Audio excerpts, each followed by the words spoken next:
The animation studio that brought you beloved family classics has now introduced a streaming service, Disney+. And now, from the same community that brought you Reactaholics podcast, comes a new show where we discuss Disney+ content old and new. Disney+Pals, starring AJ Heath, Darth Potter, aka Will Santiago, Scott Meyer, aka Calum, and of course your main host, Dr.Knealetapus, aka Neil Michael Burr. Welcome to Disney+Pals. Start now. I was promised F-bombs. Where were they? There were no F-bombs. They were, but they were censored. That's like saying an invisible person is a person. They're still a person. Not if I can't see them. But they still have a soul deep down inside. We don't know that. Disney decided to put an F-bomb, and then all the parents were like, "Mommy, what does it mean?" And then we as a nation get to explain that. The kids already know. They know. They've heard it before. Why is your child watching Hamilton to begin with? It's not for them. Because they have history today. They're gonna sit home and Well, if you want to learn about history, you got to be ready for the F-bombs, because that's part of history. Abraham Lincoln set free the slaves, and Alexander Hamilton was rapping and swearing up a storm.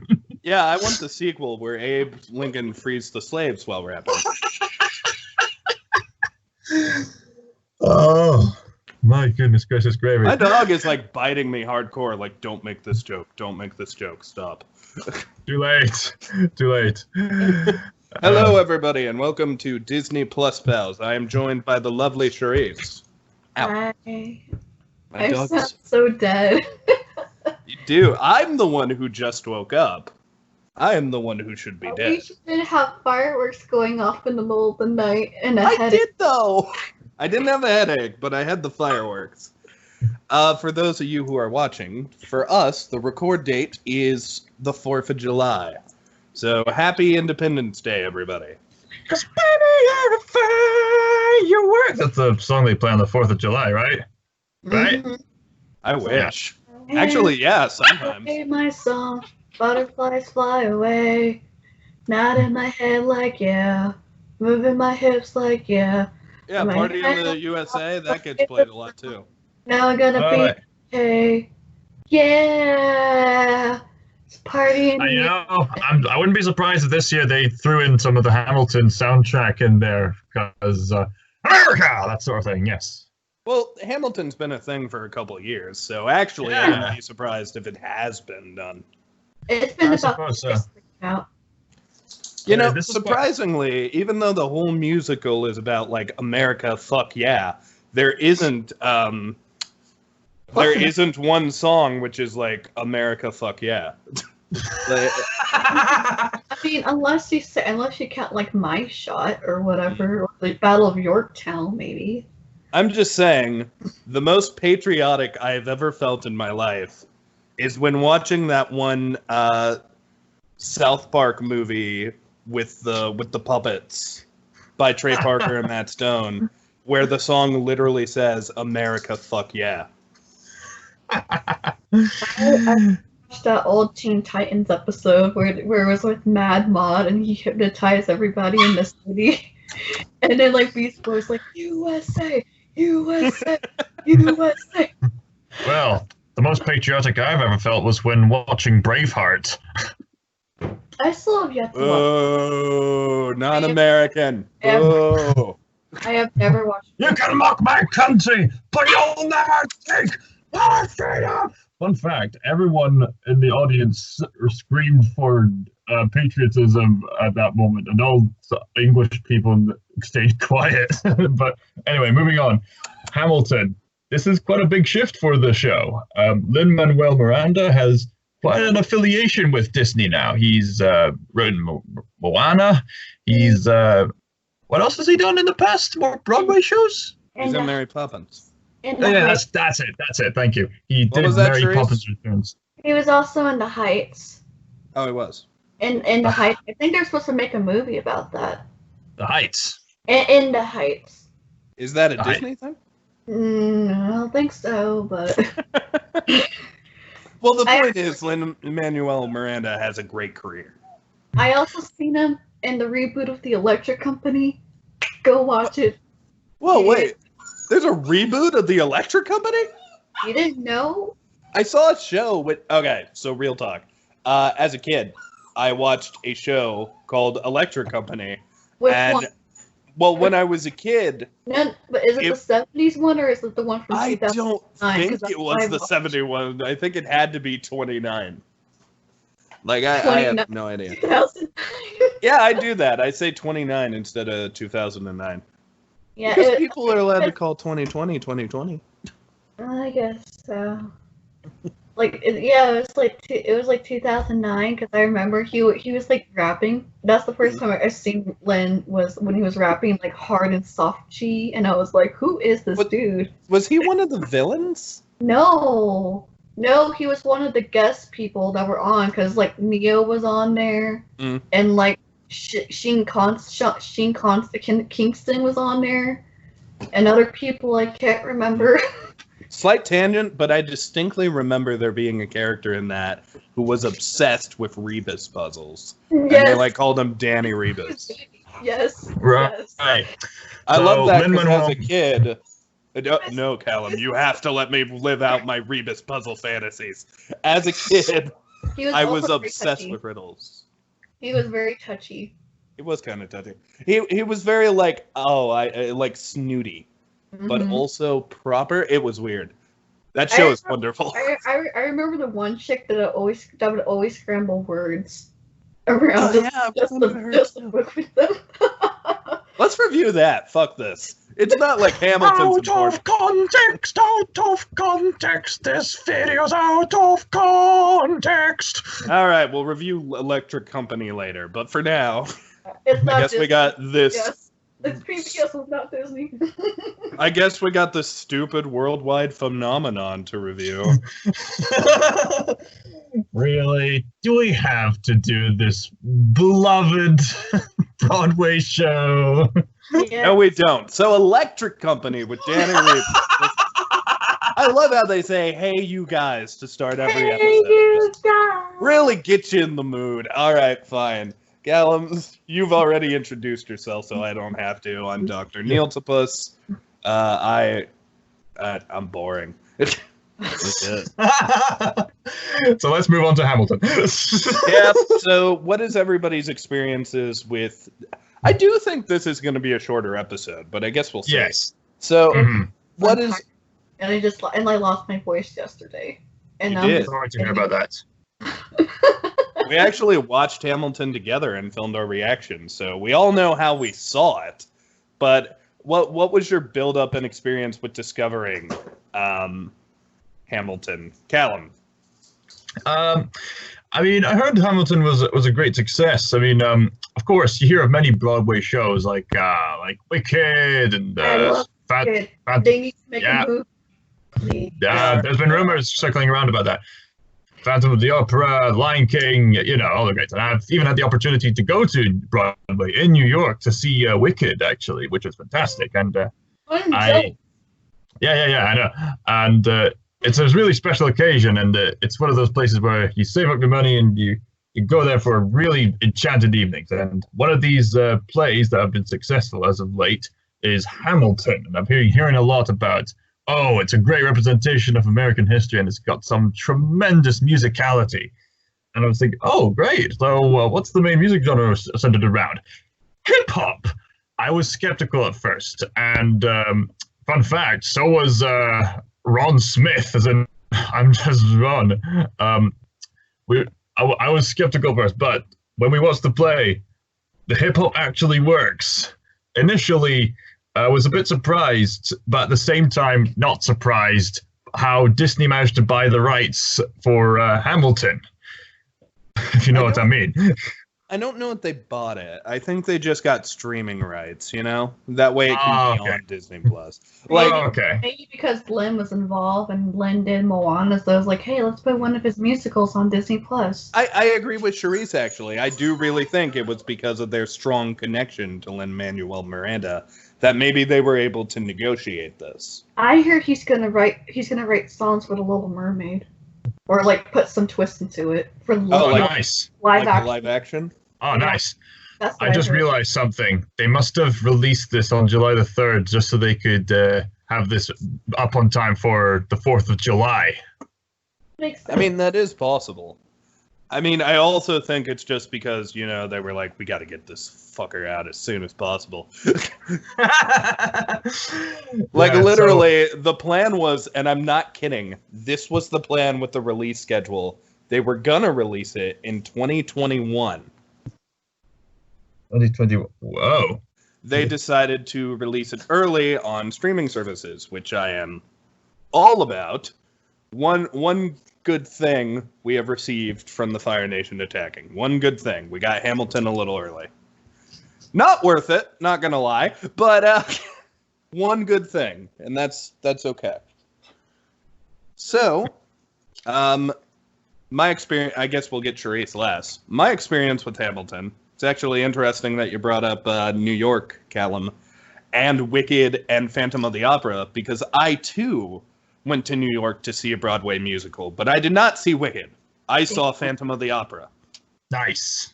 And that was really what cemented, like, I had always had this love for stage shows and such, because of Peter Pan, as I'd mentioned on this show before. Oh, yeah. But, like, going and, like, seeing Phantom and, like, getting into the Les Mis movie is really what cemented me as a Broadway nerd. Like, that's really what was like, okay, this part of your childhood is now just a part of your personality. You're part of this now. And yeah, it was a really amazing experience, to the point where my biggest grievance about Hamilton was, oh my gosh, I wish I could see this live. Like, it looks so good. I would have loved to see it live. Well, Kneale, would you rather see it in a live stream for free or see it on stage for, like, what I heard, $300 or pounds, which is really expensive? For the record, we didn't see this for free. I had to pay $5. Like, I pay $5 a month for Disney+, so it's not free, ladies and gents. Well, it's less expensive than going to the theater, more accurately. Forgive Although me. I would have preferred to go to the, like, movie theaters and see it. Everybody got super obsessed with Hamilton, like, seemingly overnight. Like, everyone was like, dude, you gotta watch this musical, it's so cool. And I'm like, what's it about? Oh, dude, it's about the Secretary of Treasury. And I was like, okay. And I was just sort of chilling, and they were like, no, dude, you got to see this musical. I'm like, okay, what's it about? People are like, the guy on the $10 bill. Okay. Okay, I can do that. And then finally someone says the name Alexander Hamilton.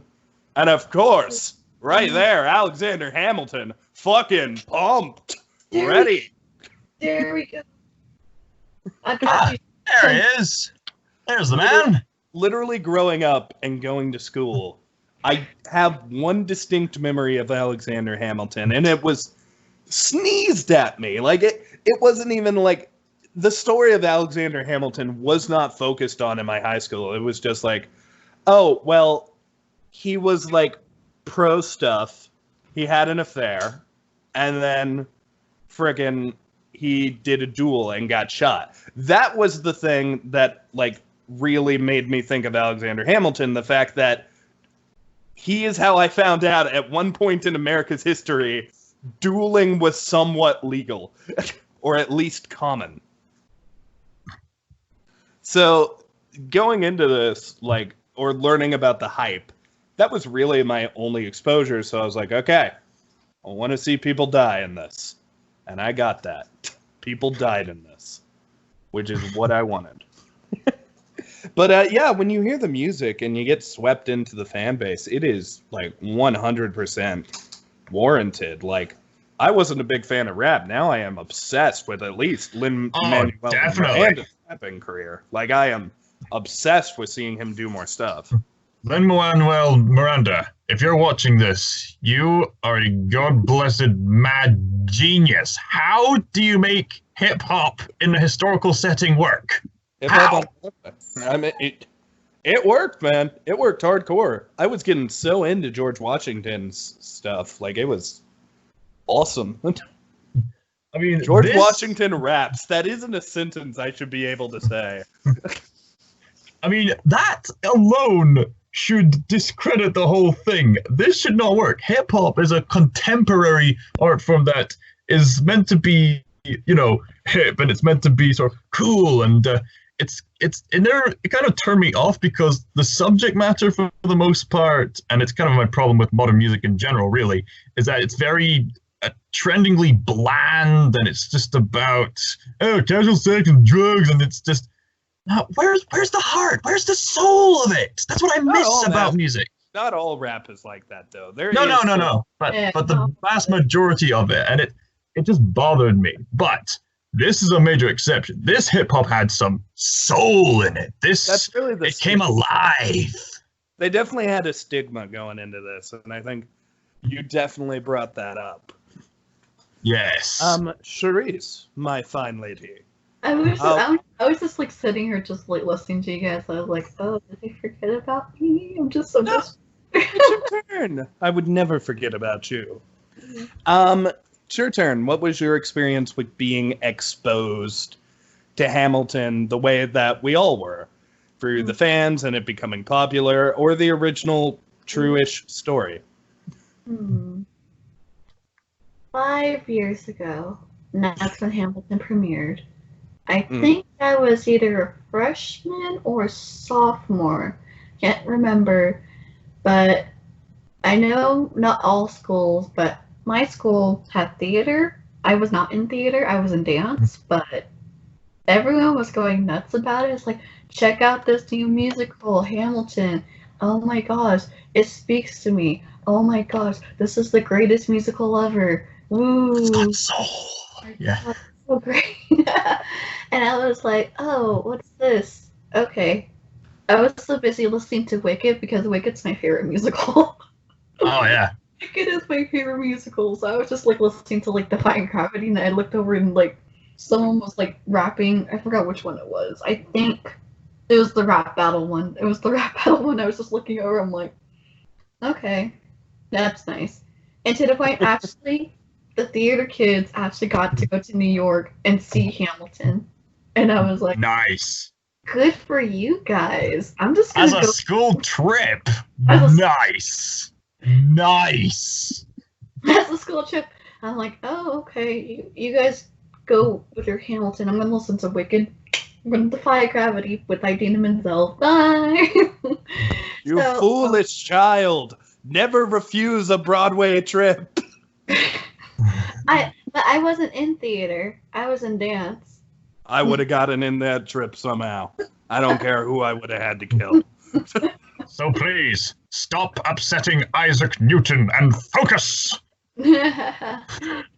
Actually, I wasn't really into Hamilton at first, mainly because of my parents.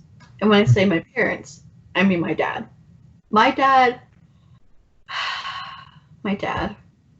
I'm sorry, Daddy. I don't want to right now. Out your dad. Out your dad. Out your dad. Oh, Daddy, I'm so sorry. Sorry, Dad. Make sure you leave a link in the description where everyone can go hate on your dad. No, but my dad was just... He was born in the 60s, so his era was more like in the 70s and kind of early 80s, but he does not like hip-hop. And I grew up with not liking hip-hop because all I thought about hip-hop, like what Calum said, was about like drugs, sex, and violence. That's all I thought about was hip-hop, was like drugs, sex, and violence. And I was like, yeah, Yeah, I think the It's closest capable thing, of so much more. I know the closest thing I could do is like R&B, but that's it. But I know mean, it's, to be fair, though, that's a different genre though. But drugs being the exception, there are plenty of rap songs in this about sex and violence. Yeah, they mean something. It's not that sort of cringy, sort of trendy type. It's something that's telling a story, something that's explaining character dynamics, so on and so forth. Like I said before, you got to give it some soul to it. So, Yeah. so when did it finally get you? Because I remember when we were talking about the watch party, you and I both appeared to be the most excited for it. I think I got into it like I think last year. That's when I finally just I understood because I was actually watching a Watch Mojo video. I forgot what it was. I think it was top 10 best villain songs and musicals, and like Jonathan Groff, who voices Kristoff for Frozen, and Jesse for the Glee people. DAYADA. I freaking love that song, and I was like, okay. It cracks me up. It cracks me up.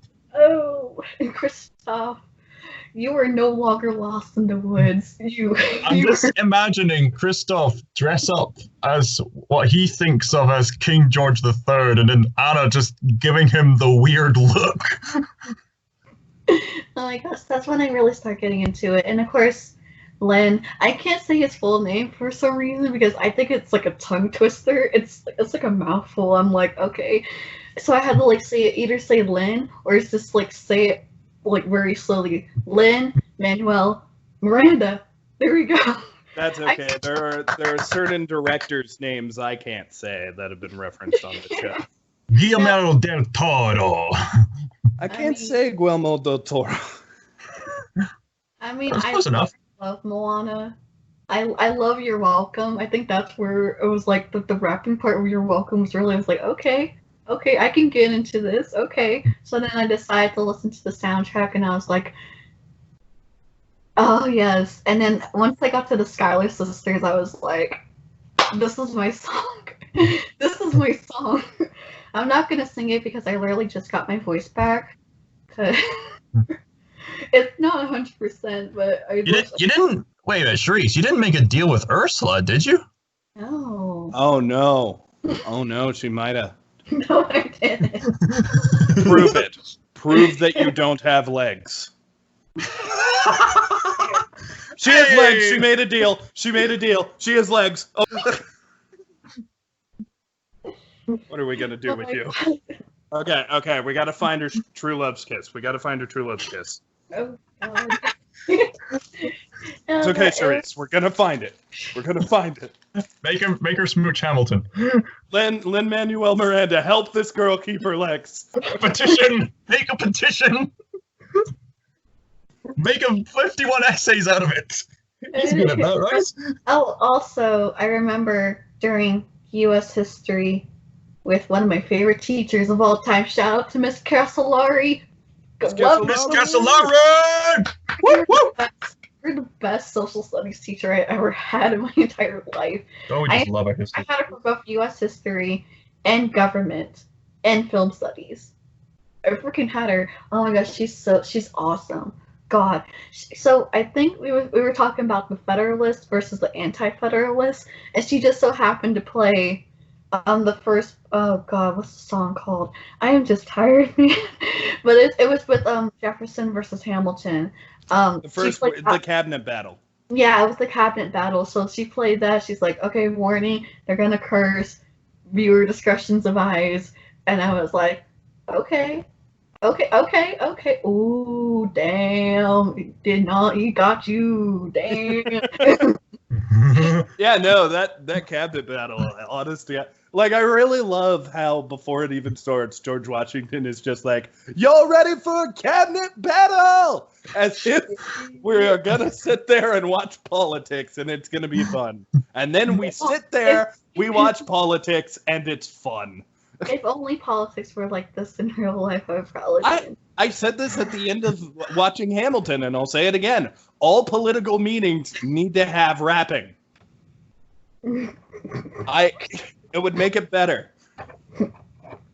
Instead of just boring talk, blah, blah, blah, blah, blah. But now, I'd watch it. I would get into politics if they rapped. But Or at the now, very least, rhymed. even then, they got to be singing or rapping or doing something.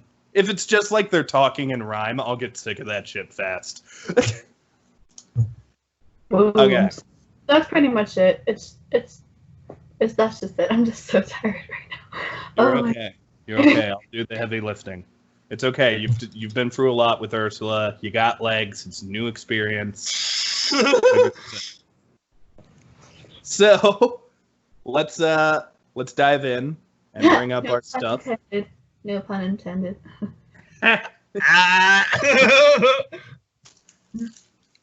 All right. So Electric Company. I'm all about these plots, the spelling, learning how to write. Let's talk about the episode. So Danny Rebus is the best song, hands down. Bossy Art. Go rewatch that. Go rewatch that on YouTube. It's the best song of the Electric Company. That fucking 2009 or whenever Electric Company thing is so weird.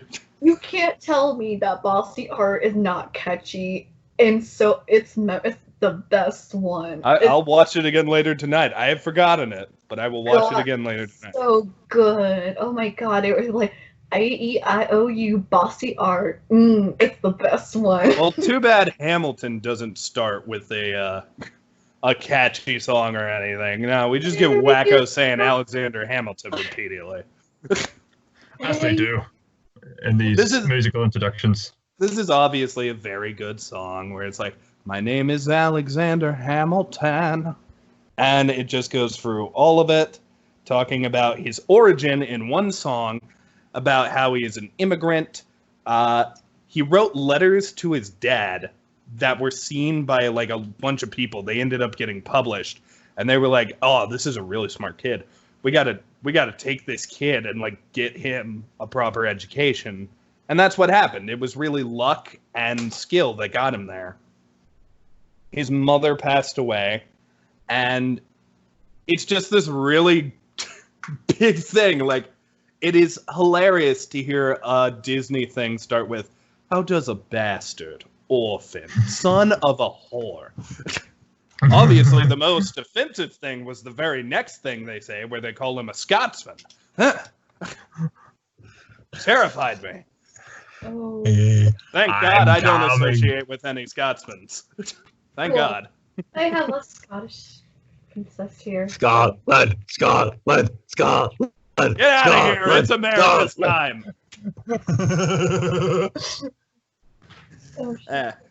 But yeah, the song ends on the note of, me, I trusted him. Me, I died for him. Me, I loved him. And me, I'm the damn fool who shot him.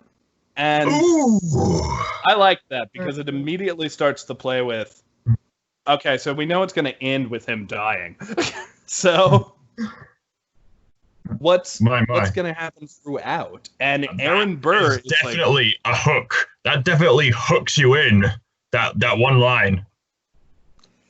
Aaron Burr is definitely like one of the better characters in this play. I think he could have used a little more screen time, but who does play Aaron Burr? Sherese, get the cast up. We're professionals. Yes.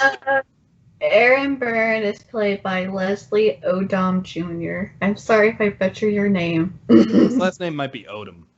Odom. Ode to joy. Well, he is impressive in this role. He 100% is giving it his all. You really feel for this person that history has just deemed as the villain of the story.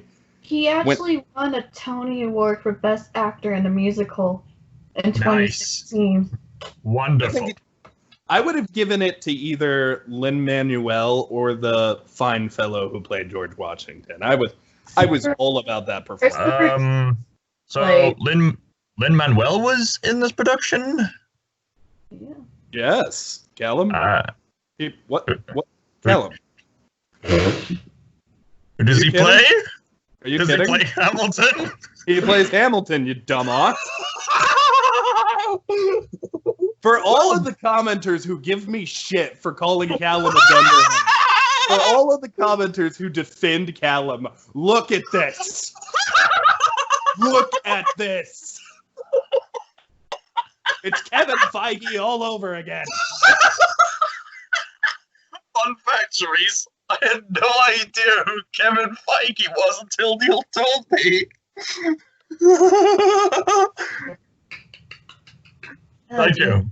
Thank you. It's okay. I have those moments too. It's okay. We all have our blonde moments. I will punish you for all of yours. So, yes, talented Lin-Manuel. now I know what he looks Alexander Hamilton. Did you get that, Cal? Did you get that? Yeah, I got it. He does pretty well. I think he's like by far one of the best parts of this musical. He really makes it. I mean, Like- he literally made it. Well, yeah, he did. Made it. Hey, look, Mom made it. Did I get the disco, anybody?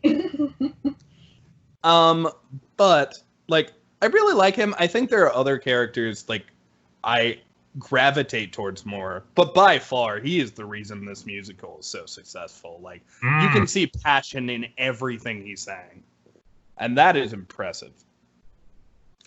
Especially because like this was recorded like 4 years ago, probably during Hamilton's prime time. Before So- the Russian attack. Yeah, the better times.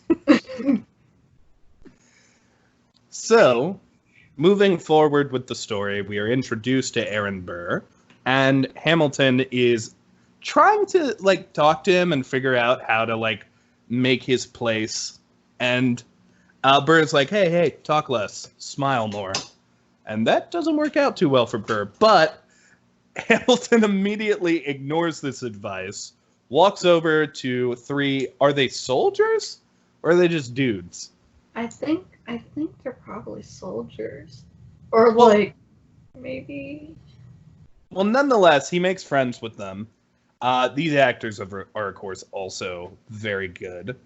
They pop up several times. There's Hercule.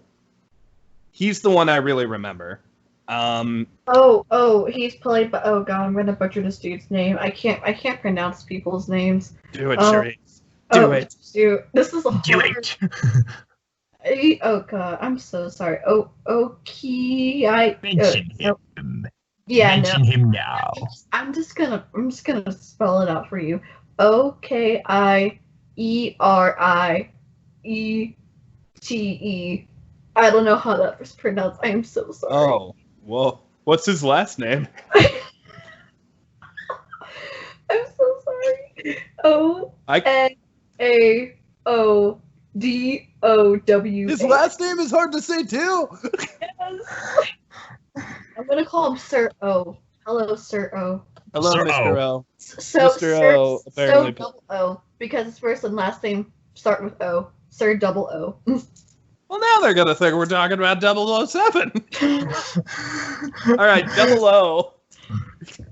Yes, Joining Q. Hamilton. And then who else? Lafayette. Oh, David Diggs. See? David Diggs. That one's easy. Yep. And The other one. I can't remember this one's character's name, except for that his actor comes back and plays Alexander's son. John Lawrence is played by Anthony Ramos. Or Ramos. There's no Y. Oh, okay. Okay. So he meets these three people in the bar, and he essentially starts a big drinking party. He gets everybody excited. Big fun. Everybody's hanging out with big fun. It's a Heather's reference. I know it's a Heather's reference. That's also another musical I started getting into, not because Hamilton gets a slushie, starts drinking it, and sings "Freeze Your Brain." No more. Okay. So what happens is they're all hanging out, they're all having a good time. I might tell the story a little out of order. And then out of nowhere, word from the king, baby. We get a song by King George III. Kristoff, my boy, he is no longer lost in the woods. One of the best frickin' You'll be back. songs in this. Oh yeah, it is the only song in this musical. I won't call it the best song, but it is the only song in this musical I know all the words to. The only song. There's plenty of songs. Shut up, Calum. Go back to Scotland. I am in Scotland. Good. That's what I And wanted. I also noticed like the song repeats multiple times, and also it's the one that sounds more distinct than the rest. Oh yeah. Yeah. Because A different country, I suppose. Because, that and it sounds more like the more like traditional Broadway-ish a little bit, in my opinion, versus all the other songs. It makes sense to make George III this comic relief character because he was known to be quite mad in his day. He's And mad. so, yes, mad as a hatter. So, why are we going to keep talking about Hamilton? Why don't you give us the details? Even frickin' Mad Hatter isn't as loony as this dude. Like, literally, I love how he barely dances at all. He just stands there. And you're expecting him to do, like, a really eccentric dance, but he doesn't. Thomas Jefferson does that. Yeah, we'll get to him. Although King George III really gets into what he's saying to the point where I literally noticed him spitting and noticing some drool coming out. He was really getting into it. He was really good too. I know.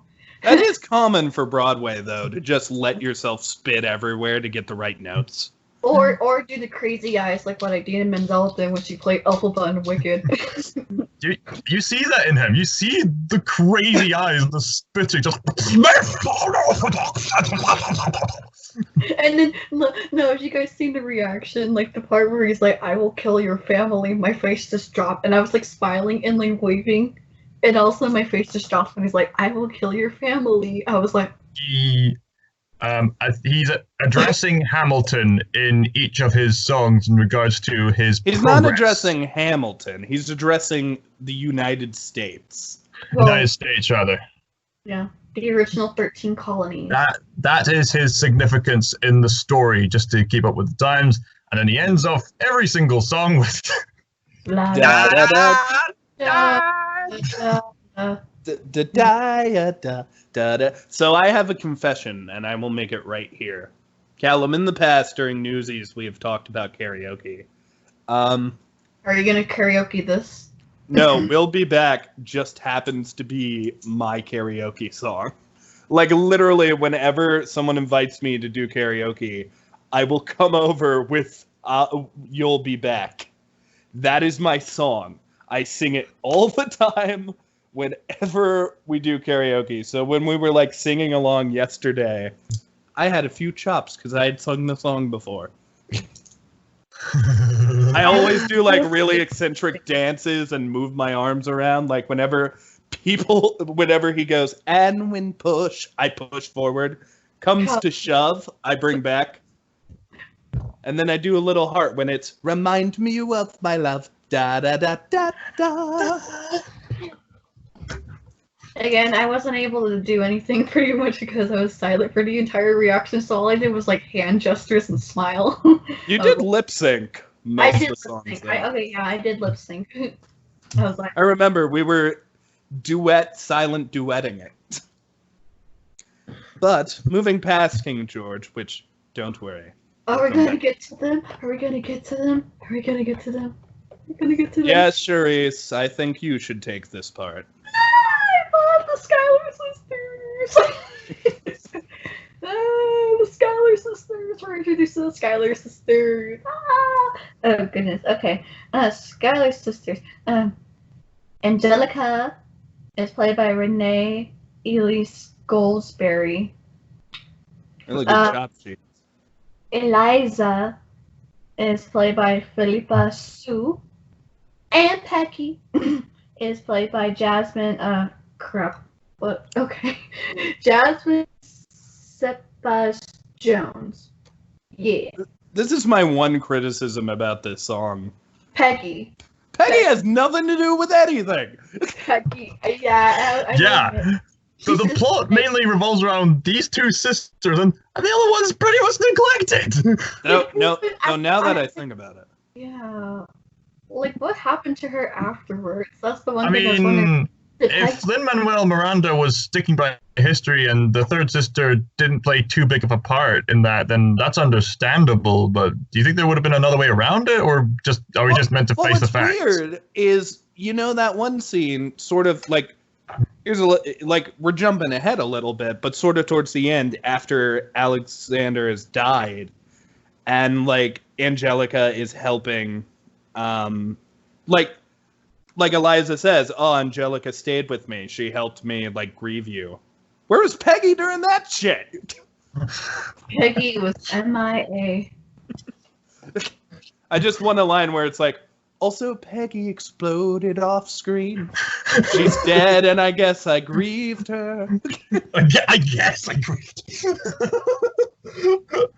There's a lot of questionable things in the show. It's not exactly perfect. There are a few head-scratching aspects. Themes, but you need that for for a musical. You need that for a convincing story. No, I'm not talking about the themes. I think the themes are fantastic here. I'm thinking some of the transitions and some of the way it deals with some of the characters, it's questionable, but we'll get to that. But the third sister is one of those main problems. I mean, I do think I wouldn't call it necessarily a problem as much as it just was like perplexing. Like, it's here, she's singing a song, one of Sherese's favorite songs in the whole thing, and then she just disappears. That was the first song the first song I downloaded was the Schuyler Sisters. The marriage is also Sherese, super rushed. Would you care to explain why you love this song so much? What is it about it? I don't know. I think it's the way that they sing it. I just think it's the way that they sing it. It is also very catchy. It is very catchy. We're all about analyzing. Come on, what makes this song so great? Do you want to elaborate on it a little, Sherese, or is that it? Work. Angelica. Work. Eliza. Well, it also gives a lot of character to these like characters who don't really have any yet. Like where Angelica is like the leader and she's like the proper one. Eliza is the wide-eyed girl who's not ready for things, and Peggy is just there and doesn't matter. Well, I think Peggy in the first line, she's like, Daddy told us we're not supposed to be here, or something like that. So she's like the concerned one, I guess. And then she went home to her dad and never came back. She's at home during the whole play. I just want like an after credit scene where Peggy is like reading a newspaper. It's like, huh. Eliza's husband is dead, huh? Weird. Oh, Eliza's husband had an affair, huh? Whoa, King George is singing songs and dancing. Whoa. DAYADA, DAYADA. It's quoted right here. DAYADA. But this goes. Actually, I think we might have. They're harmonies. Here we go. Mm-hmm. Yeah. Harmonies. Well, I do think they are good. It's a great song. But I do think we did skip something. Because we ignored the general. We ignored George Washington. Whose song... Christopher Jackson. George Washington comes later on. No, Thomas. I'm thinking of Thomas Jefferson. Never mind. George Washington is in the wedding, so he has to have been introduced by that. Yes. During this party, Hamilton gets introduced to one of the sisters, and they fall in love. Well, we haven't talked about George yet. Christopher Jackson. Anyway, we get the song "Right Hand Man," which is done very well. Burr actually comes in and like is talking to Washington. He's like, "Hey, I am totally in support of your current strategy." And then Washington's like, cool beans. I'm throwing away that strategy. I need a new one. Hamilton, get in here. And he's like, "What? I've been duped. I've been bamboozled. I've been smuggledorf." He has been smuggled-dwarfed. Smuggledorf. But Hamilton actually thinks he's in trouble, but he's not. He's there to like receive the highest honor of helping George Washington. Making for jelly. This is one of the more... I noticed the audience clapped as soon as George Washington came out because it's like, here comes the general! And it really gets you into it. I loved this actor. I was not expecting to, but I loved him. He was so good. Good job, Christopher Jackson, who plays George Washington. Good job, Christopher Jackson. Good job. Good job, Christopher Jackson. Good job. I would like you, if they ever make a movie about my life, you should play not my dad, because I don't know my dad, but some other father-like figure. You can play my dog, Nana. That was a joke that did not land. And that's why no one laughed. So, let's keep moving. After George Washington is revealed, Hamilton joins up with him, and then the Schuler Sisters happens. Schuyler Sisters. I've been saying Schuler Sisters. It's spelled Schuler. It's pronounced Schuyler. And I'm stupid, Sherese. So you had to realize that. The Schuyler Sisters show up. Wait, what? What did you say? I said I'm stupid, Sherese. No, what after that? After Schuyler that? Sisters? What? I thought you were going to say Schuyler Sisters. I almost said that. I did.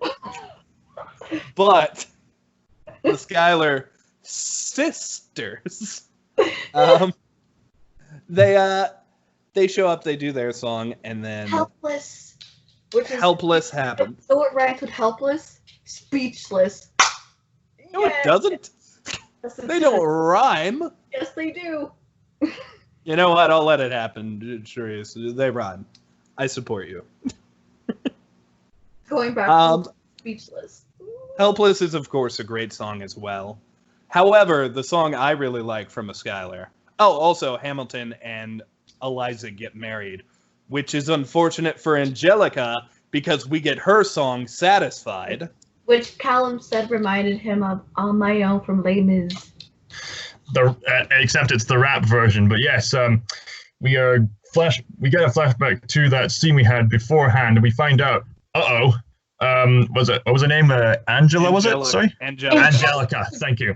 Angelica. So, Angelica, as it turns out, had a bit of a crush on Alexander Hamilton, and we see her inner turmoil, and I love her acting. You can tell she's agitated. Of course, it's exaggerated for theater, but you can tell she's really exaggerated, but she's trying her very hardest to be pleasant.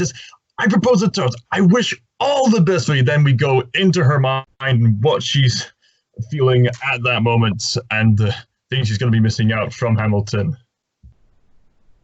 They used Satisfied for the trailer. Like when they announced it on Disney+, Satisfied is the first song that plays in the trailer. So because of that, you got a bit of a hit here. I still hesitate to say it's the best one in the thing, but that is literally because all of the other songs are like so good.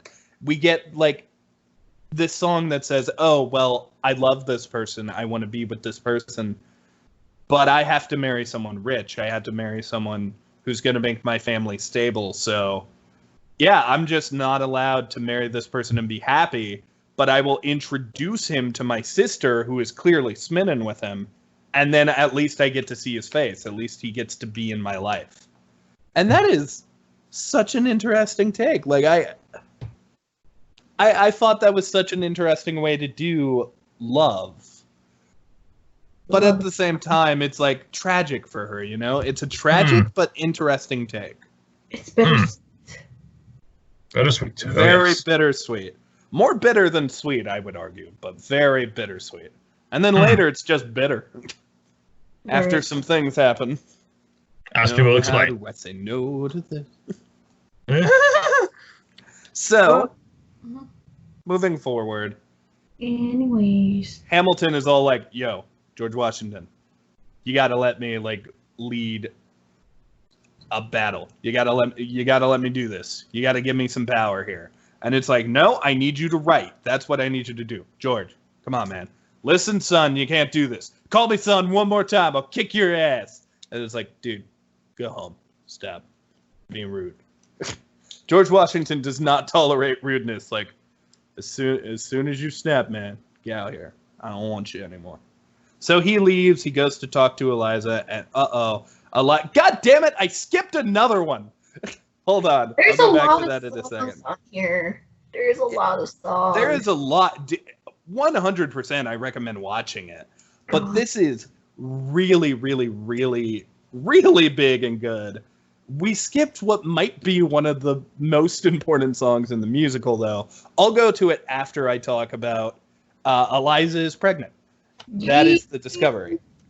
This made baby boy. She's gonna have a baby. His Eliza is expecting. And before that, though, we do discover something about Aaron Burr. Him and the other soldiers we spoke about, and Hamilton are all going home from drinks. This is where we get the very funny line of, "Oh, I'm dating somebody. I'm seeing a lady, and she's got a husband." And Hamilton's all like, she's got a husband. That's tricksy. And then he goes, "Oh yeah, her husband is a British soldier." And then Hamilton's like, "Oh shit!" Very appropriate reaction. It was definitely my first big laugh of the whole thing. Yeah, even Anna agrees. But that wasn't Nana, that was Alpha. It's my baby boy. I have 4 German Shepherds. Oh, nice to meet you, Alpha. Oh no, he's downstairs. Oh, it wasn't Alpha. Oh no, it was Alpha. Oh. You see, I know your dogs. I'm cool. But this is where we get...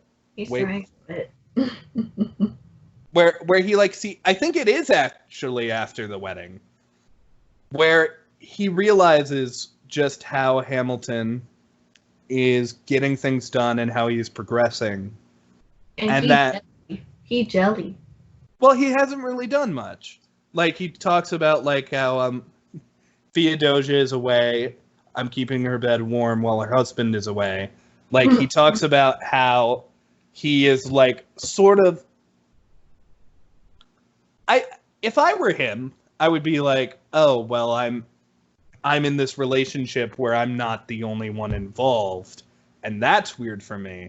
But also, here I am trying to make this nation thing work, and Hamilton seems to be at every turn getting in my way, even though he is a friend. And I think he really, in that moment, has a realization of, no, I'm gonna wait for it. I'm gonna wait till my chance presents itself. I'm gonna wait till I can do something. I'm not gonna rush into it like Hamilton is. I'm gonna earn it. And you really get Aaron Burr's character here. He is so human in this song. It is incredible to listen to. This is the song that really sold me on the musical. Did you Wait for It, Calum? Yes, really characterized him, and he's definitely the patient sort, and musicality really suits what he's thinking, the thought process, his character development, yes. I do like that he specifically gets angry and starts swearing when he talks about Hamilton, where he's like, Hamilton faces an endless uphill climb. And he's just really getting more upset. That's the only point where he's like, God damn it, I'm willing to wait for it. I'm going to wait till my time shows up, because Hamilton is just making every other time his time, and I'm sick of it. I'm going to wait for my time. And I think Will said this once, where he was like, that's Burr's downfall, that the only times he's really willing to take anything, it might be too late. Ooh. It'll be too late to apologize. I mean, you can't apologize to a corpse. Well, I guess you can. I'm sorry I shot you. It happened, but, we cool. You're gonna apologize to his spirit, yeah. Sorry. It's funny that you mentioned. Yeah, Alpha's barking. It's funny that you mentioned. It's funny that you mentioned Will. He's been going on and on a lot about Hamilton, and he's recently posted this very brief yet descriptive review. Be quiet, dog, please. Descriptive review on the Letterboxd website. Would you like me to read out his brief review for him, or should I just show on the screen or whatnot? I mean, I'm going to put it. We can put it as a link in the description. But if you want to read a little bit, like one or two things, you can, because now you have teased it to the audience. All right. I'll just make it quick. He says rap music wasn't his forte, but I'm generalizing it. It's a genre that with tons of artistic merit, but for me personally, I rarely ever feel it in my soul in the way that rock, jazz, or samba music does. So the fact that I consider Hamilton my favorite musical says a lot about how powerful and universal the story is. Maybe somewhere down the line, the future of you, I'll dive into the nitty-gritty details, but I adore this musical, and I think I'll focus on how this play is relevant to our current political atmosphere. And he complimented the choice of having people of various skin pigments play the roles regardless of who they were playing. Yes. I didn't describe all of it, but that's it in brief. Clap for Will. Clap for Will. Yeah. Good job, Will. You're still in this video, even though you're not in this video, buddy. I mentioned. So, after what happens with Aaron Burr and his song, we do start getting into stuff where Alex's wife is, of course, expecting a child, and Alexander goes up to Washington, and he's like, hey. No, Washington is talking to Lafayette, who is about to lead this big charge.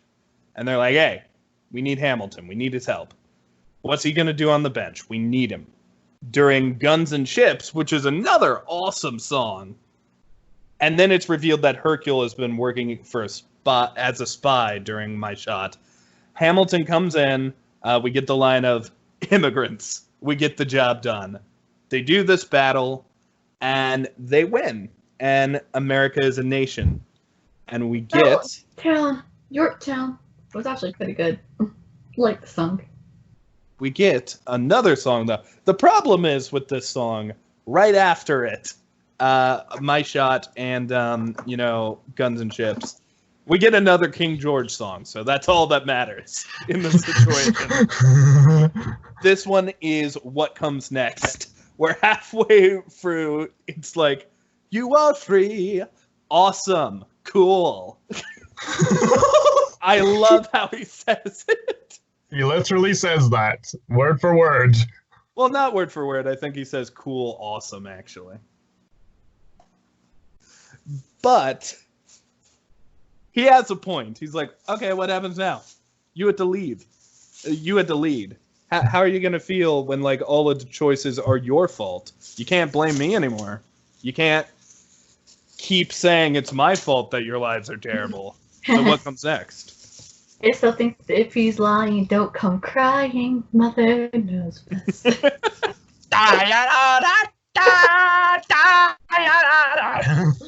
Mother Gothel and King George are a little similar in the fact that they're both kind of sinister, but, like, they're both eccentric, but to themselves, like, people don't really see a ton of their eccentricness. But King George essentially is like, yeah, what happens now? And then we see what happens now. And what may be my favorite song in the whole thing, Nonstop. Nonstop is an incredibly good song. It starts off where it's just like, oh, Alex is pursuing his law career. He is defending people in the first murder trial of our nation.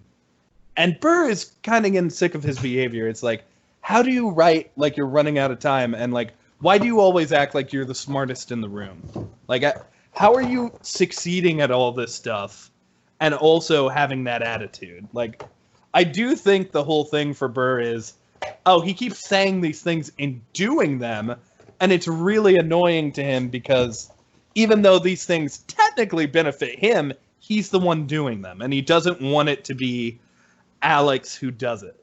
He wants to do it himself, but he doesn't want to take the initiative to do it before he knows it's right. And that is very encapsulated when Alexander Hamilton reaches out to Burr and is like, hey man, listen, you're the better lawyer of the two of us. I need your help. I need you to help me write some of these essays. We're going to defend the U.S. Constitution. Burr refuses, just flat out. He's against it. And Hamilton calls him out. He's like, what are you waiting for? Stop waiting. That song earlier, pointless. What are you doing now? You need to get up and you need to stand for something. If you're not standing for something, what are you falling for? The future is now. He said, does he say that? No, I was just saying. Although he technically said it through his dialogue, sort of like, oh, the future is now, baby, we make the future. But Burr refuses, sings a song like defending himself in his own mind, and we see shots of Hamilton getting these essays together. Apparently, John Madison wrote one, or James Madison, rather. James Madison wrote 22, I believe. There was another guy who wrote 5. I believe 80 were presented, and Hamilton wrote like 53. A lot of writing. And these weren't like just one-page summaries. Like, these were essays. Like, so they were like multi-page. Dude, he had to go all out with this. It's difficult enough just to write one essay. Believe us, we've done it.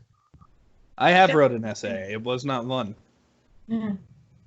I write fan fiction. Well, that is fun. So that's the difference.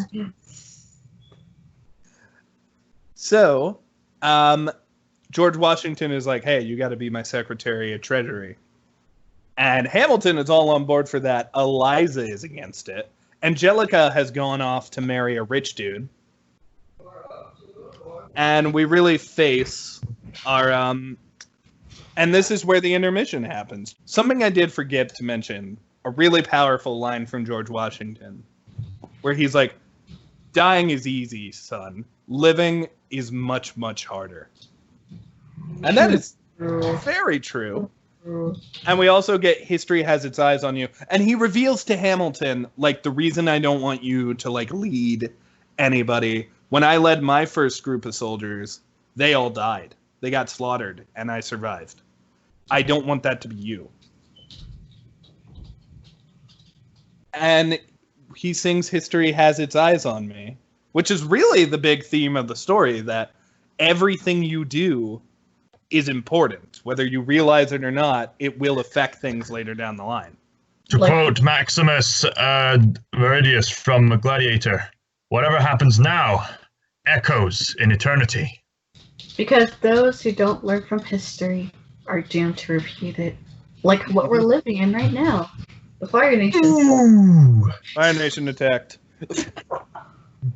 So, there is an intermission for a whole minute, and because of that, since we are the Disney+Pals, we will give you an intermission for a whole 10 seconds. So everybody don't talk or do anything for 10 seconds. Go.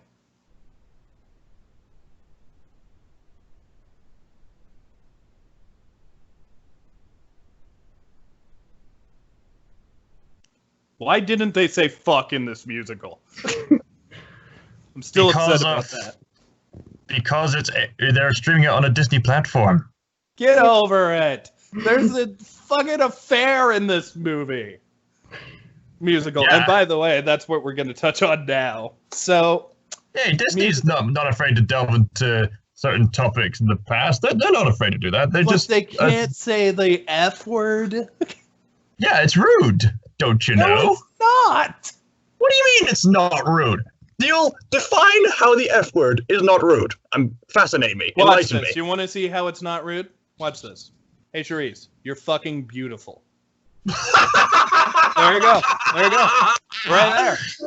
You know, someone actually wrote that in my yearbook for senior year. Somebody actually. I think that the word fuck added to that, made it more powerful. Calm yourselves, guys. Oh, wow, that cracked me up. Well, technically, Sherry from Black Panther gave the middle finger to her brother. Yeah. I don't know if that counts, though. They, It doesn't they, count they, enough for me. they also had a censored F-bomb in Iron Man 2. And all the Spider-Man MCU movies. But the key word there is censored. We need just one strong, solid F word. Just go watch the original uncensored, then you'll be satisfied. Like the song. Maybe the song was about me all along. Not that one. Maybe Angelica was like, we'll say the fuck word. Then Kneale will be satisfied. But I am not satisfied. I am like Angelica herself. So, moving forward. Peggy returns as a different person. So moving forward. Reincarnation. Yeah. Peggy's actress returns as Well, first they're trying to get Alex to take a break. They want him to like go off to their dad's. We're introduced to Alexander's son. 9 years old. 9 years old. Like 9 years old, huh? You must have a big growth spurt. And you went through puberty too. I mean, I was all right with it. He like raps and does some poetry for his dad, and it's a very heartwarming scene, even though like it is not a child. And they go to their grandfather's for a little while, and this, I believe, is when we are introduced to what may be the best character in this play. Thomas! Jefferson! Did I miss? What did I miss? What did I miss? The entire What first did act. I miss? Yeah, just the first act, dude. You're fine. Thomas Jefferson shows up with "What Did I Miss?"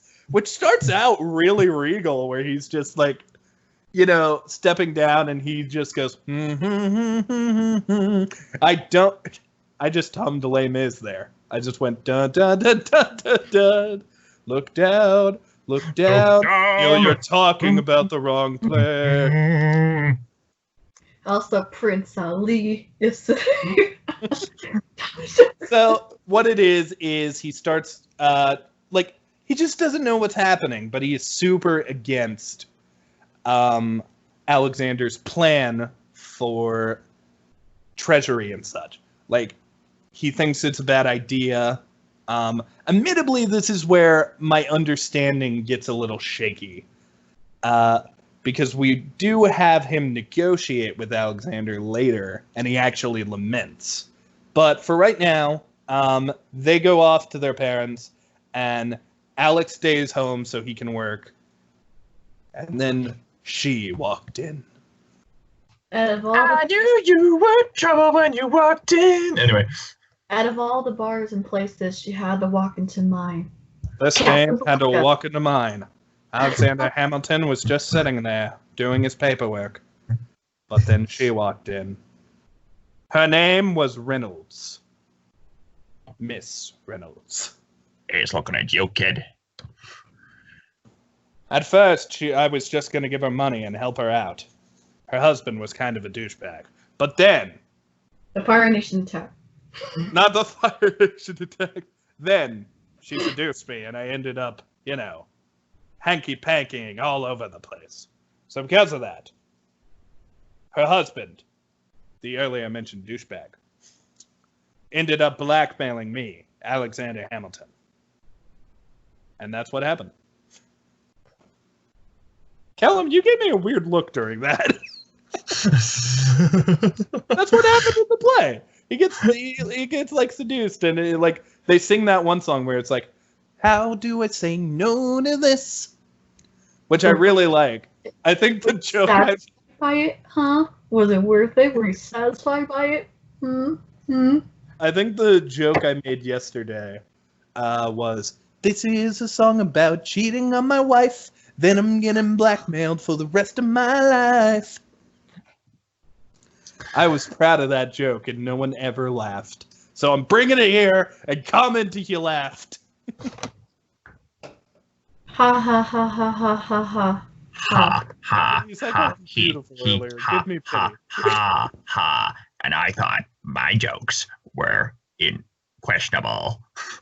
Are you trying to sound like Squidward? No, that Come was on, a magic supposed to be a trick. joke. I'm gonna make myself disappear. You're not in this play. Get out of here, Joker. Go back to Holy Musical Batman. It's gone. It's gone.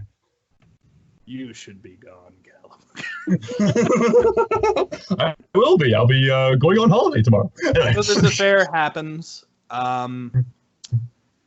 Alexander and fucking Jefferson have their rap battle, which is a cabinet battle. Really hype moment, honestly. I was like, oh, let's go. You need to walk out for a minute.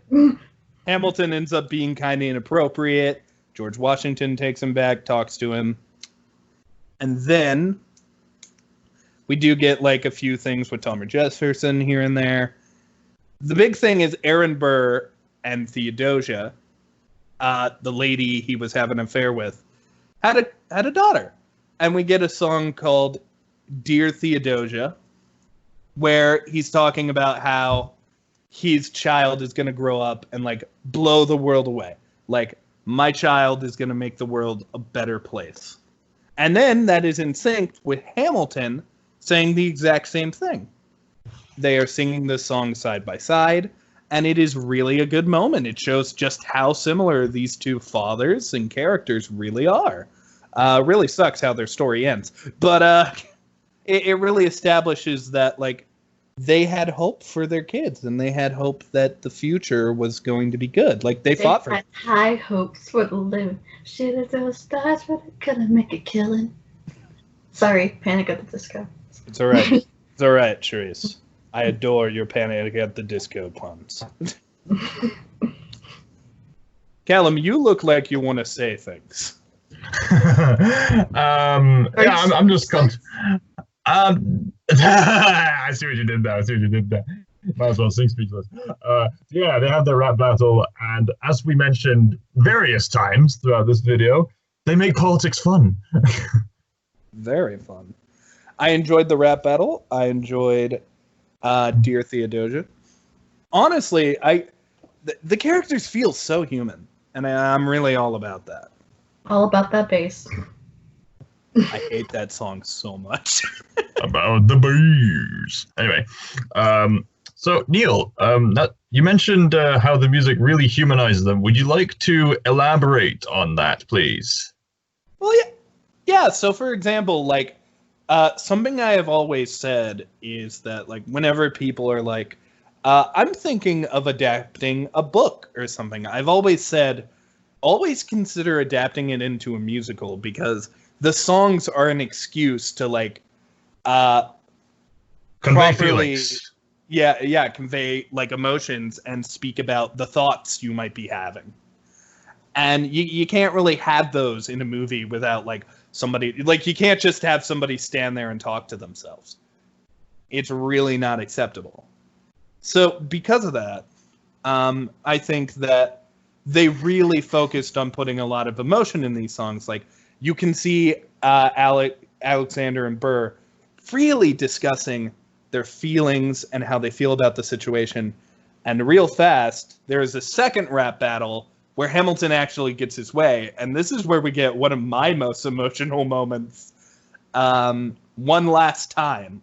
Oh my gosh, yes. I remember watching this on YouTube. Like, I forgot what awards show it was or what performance it was, but I watched it. God, I thought I was about to cry. Oh, me too. Watching it yesterday, I almost teared up. This is one of the most emotional moments where George Washington reveals to Hamilton, I'm not running for president again. It's going to be up for grabs. And Hamilton is just like, why? Why are you not doing this? And his answer was, I got to get it to where when I die, the nation can keep going. So it needs to start while I'm still alive. It needs to happen now. And I understand that if I stay in power, maybe like I can keep things going. Maybe I can like direct my way the way we have been doing.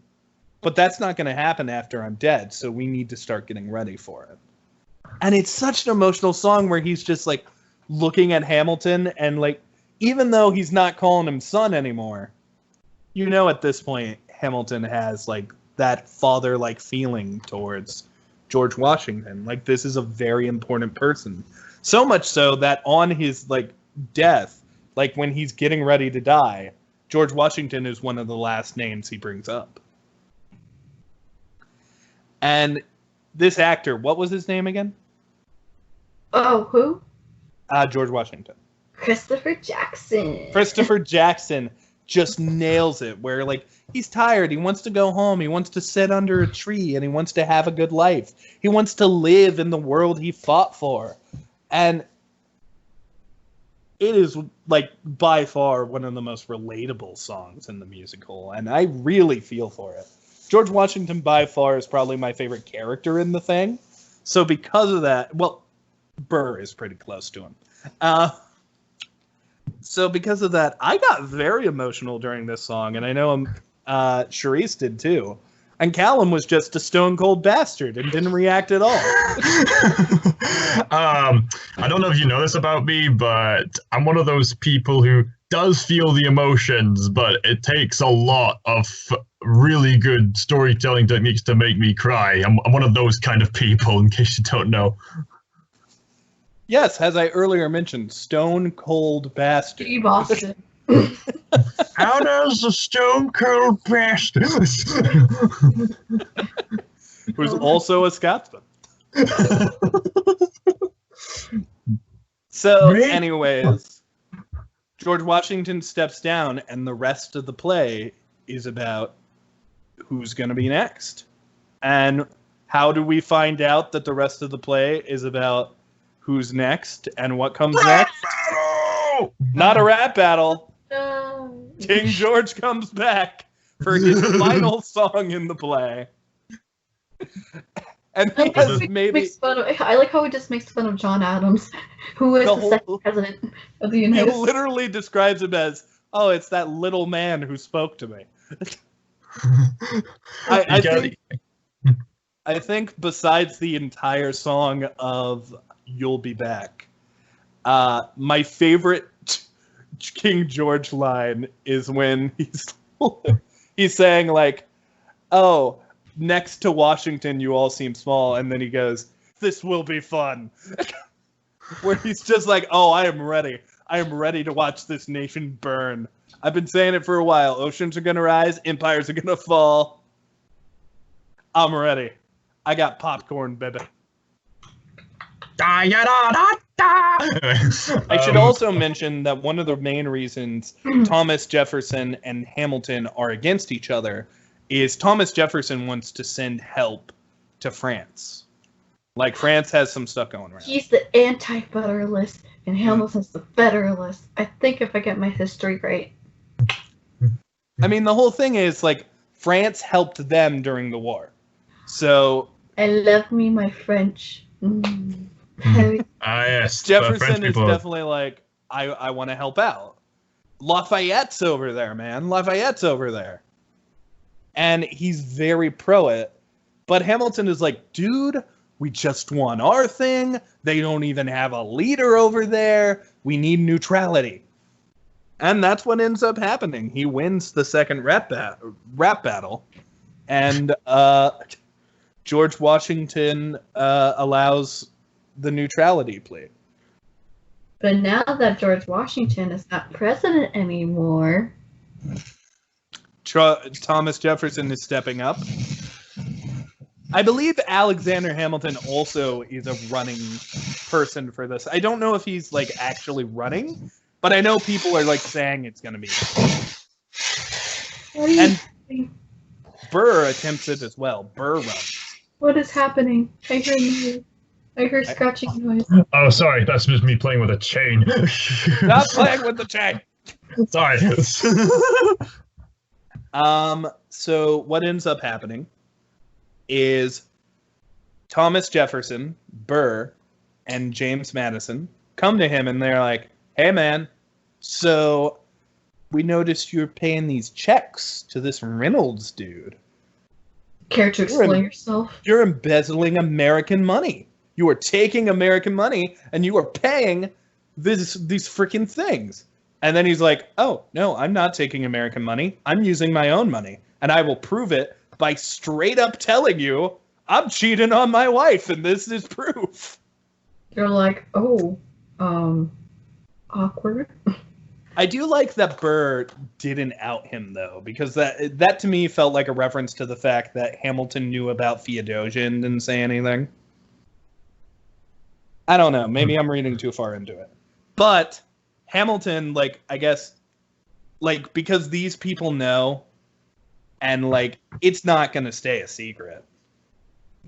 Hamilton decides, all right, what I'm going to do is I'm going to out myself.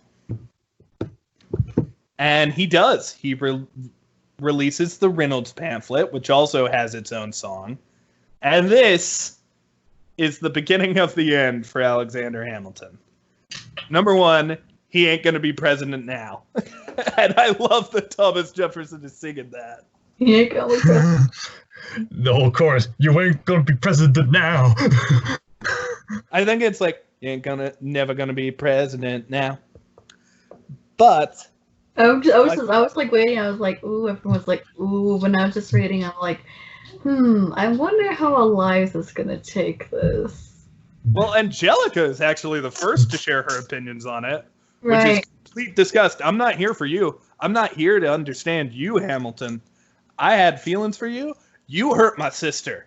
I'm surprised she didn't slap him. I thought she was gonna. I thought that's why I did the hand motion of slapping. Third degree action. But the news does eventually get to Eliza, where we get a little more helpless song. But this one is about burning. Burning all of the letters she kept when she thought he was hers. But he's not hers anymore. She burns those letters. She lets it all go. His son even gets all defensive about it. And it's a very hard. And he's 10 years older now. Much more appropriate. His puberty must have slowed him down a bit. He is 19 now. Just He goes into a opera, a theater show. It's some sort of play. And he calls out this guy who was shit-talking his dad, and he declares a duel. Now, we didn't explain this earlier, but there are rules to these duels. Number one, you have a friend with you. That is your second. Your second is supposed to go up and argue with the other person's second and see if you can find some middle ground. Number two, you get to go talk to the guy and see if, you can, finish this argument without violence. That doesn't work. You send in your second again. There's a doctor present, although the doctor has to turn around so he can have deniability. And finally, if you can't figure it out, you both take guns and it is a shootout. Just like in the old ways. And that is exactly what happens. However, Hamilton explains, no, when you go to this duel, point your gun in the air. If whoever you're firing against has any honor, they will do the same. And they're on him. They're counting the 10 paces to take your shot. And Hamilton's son raises his gun. But on 8, he is shot.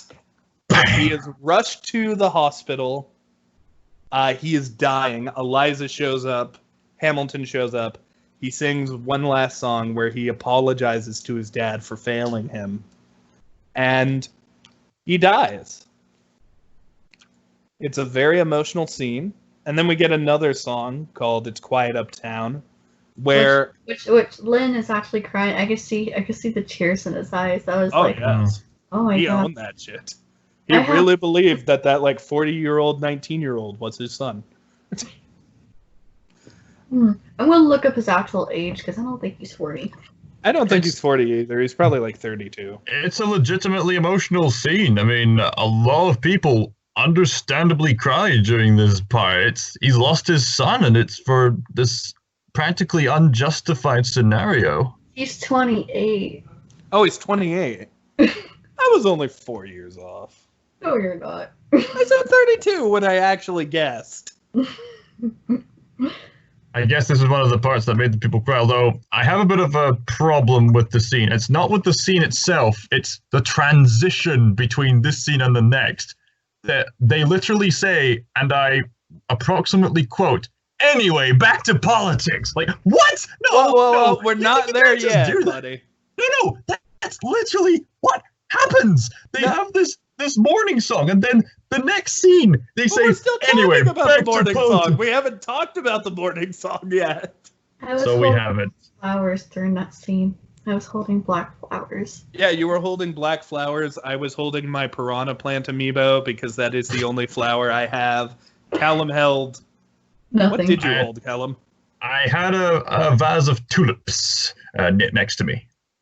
Well, now when I do the art of this scene, you'll have black flowers, Calum will have tulips. I thought you had a pen. There was a black pen. Calum will have a pen and tulips. I'll give him both, and I'll have a piranha plant.